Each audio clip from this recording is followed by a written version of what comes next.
കാതൽ പോലൊരു സിനിമയൊക്കെ ആലോചിക്കുക ഈ മനുഷ്യൻ ചെയ്തില്ലേ, അദ്ദേഹത്തിന്റെ സമുദായം തള്ളി പറഞ്ഞിട്ട് പോലും. ആ സെലക്ഷനൊക്കെ മോഹൻലാൽ കണ്ടു പഠിക്കേണ്ട.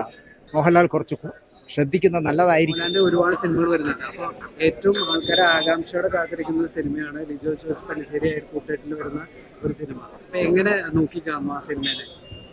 ലിജോ ഈ വർത്തമാനകാല മലയാള സിനിമയിൽ വ്യത്യസ്തമായ വിഷയങ്ങൾ ചെയ്യുന്ന ആളാണ്. മോഹൻലാലിന് വലിയ പ്രതീക്ഷ ഉണ്ടാവാം. മലൈക്കോട്ടോ അലുവൻ നല്ല വ്യത്യസ്തമായ ഒരു പടമായിരിക്കും. അയാളുടെ മേക്ക് ഓവറൊക്കെ കാണുമ്പോഴും ഒരു വ്യത്യസ്തതയുണ്ട്.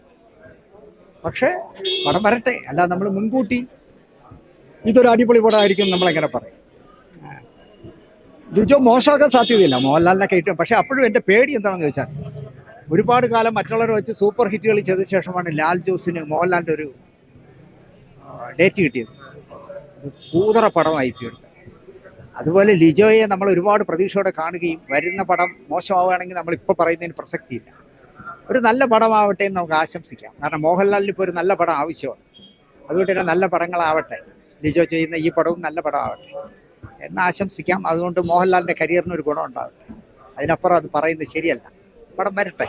അതേപോലെ മമ്മൂട്ടിയുടെ കരിയർ ഇപ്പോൾ ഒരു ഹൈപ്പിലേക്ക് പിന്നെ ആരാ പറയുമ്പോൾ വയസ്സായ കാലത്ത് പുള്ളി ബുദ്ധിപൂർവ്വം ആ സെലക്ഷനൊക്കെ മോഹൻലാൽ കണ്ടു പഠിക്കേണ്ട. കാരണം വയസ്സായി വരുന്നതോറും അദ്ദേഹം കാണിക്കുന്ന ഒരു ശുഷ്കാന്തി, അല്ലെങ്കിൽ ഈ കൊച്ചു ഫഹദ് ഫാസിലിനെയൊക്കെ പോലെ അഭിനയം കൊണ്ട് അത്ഭുതങ്ങൾ കാണിക്കുന്ന, ക്യാമറയുടെ മുന്നിൽ കാണിക്കുന്ന ആളുകളോട് പിടിച്ചിരിക്കണമെങ്കിൽ ഞാനും ആ വഴി തിരഞ്ഞെടുക്കണമെന്നുള്ള ബുദ്ധിയുള്ളതുകൊണ്ടാണ് അദ്ദേഹം ഈ കാതൽ പോലൊരു സിനിമയൊക്കെ ആലോചിക്കുക ഈ മനുഷ്യൻ ചെയ്തില്ലേ, അദ്ദേഹത്തിന്റെ സമുദായം തള്ളി പറഞ്ഞിട്ട് പോലും.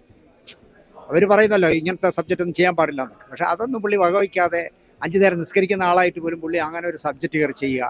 അതിൻ്റെ തൊട്ട് മുമ്പ് വന്ന കണ്ണൂർ സ്കോഡ്, അതുപോലെ വ്യത്യസ്തമായ എത്ര പുതിയ ആളുകൾക്ക് ആലോചിച്ചു.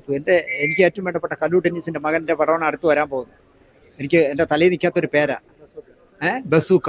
വാസ്കോഡി ഗാമ എന്നൊക്കെ പറയുമ്പോൾ ഞാൻ കല്ലൂരാനോട് ചോദിച്ചു, നിങ്ങളുടെ മോൻ ഇതെന്താ പേരിട്ടിരിക്കണം, നിങ്ങൾ നല്ല പൊളിറ്റിക്കായി എത്രയോ പേരിട്ടല്ലേ എന്ന് വെച്ചാൽ പുള്ളി പറഞ്ഞു, എടോ അതൊക്കെ പോയടോ, ഇപ്പം സിനിമയൊക്കെ മാറിയില്ലേന്ന്. അപ്പോൾ ബസൂക്ക പോലെ എത്ര പുതിയ ആളുകൾക്ക് എന്ന് പറഞ്ഞ പടം കാണരുതെന്ന് വിചാരിച്ച ആളാണ്. കാരണം എവിടെയെങ്കിലും പോയി പടം കണ്ടിട്ട് ഇറങ്ങുമ്പോൾ ഏത് പടം കണ്ടു, ഞാൻ ഉണ്ട കണ്ടു, മമ്മൂട്ടിയുടെ ഉണ്ട കണ്ടു എന്ന് പറഞ്ഞാൽ മോശമല്ലേ. പക്ഷെ ആ പടം കണ്ടപ്പോഴുണ്ടല്ലോ ഇത് രസമായിട്ടാണ് ചെയ്തിരിക്കുന്നത്. അപ്പോൾ ആ ഒരു സെലക്ഷൻ മമ്മൂട്ടിയുടെ, അത് മോഹൻലാൽ കണ്ടു പഠിക്കേണ്ടതാണെന്ന് ഞാൻ പറയും. പക്ഷെ മോഹൻലാൽ വേറെ, മമ്മൂട്ടി വേറെ. അതുകൊണ്ട് മമ്മൂട്ടിയെ പോലെ ആവാൻ മോഹൻലാലിന് കഴിയില്ല, മോഹൻലാൽ പോലെ ആവാൻ മമ്മൂട്ടിക്ക് കഴിയില്ല. എങ്കിലും മോഹൻലാൽ കുറച്ച് ശ്രദ്ധിക്കുന്നത് നല്ലതായിരിക്കും എന്നാണ് എനിക്ക് പറയാനുള്ളത്. കാരണം 10 വയസ്സിൻ്റെ അന്തരമുണ്ടേ. ആ 10 വയസ്സിന് അന്തരമുള്ള ആൾ ചെയ്യുന്ന സബ്ജക്റ്റുകൾ കണ്ട്, അല്ലെങ്കിൽ ആ വിജയങ്ങൾ കണ്ട് ഒരു ഹോംവർക്ക് ചെയ്യുന്നത് നല്ലതായിരിക്കും. Thank you sir.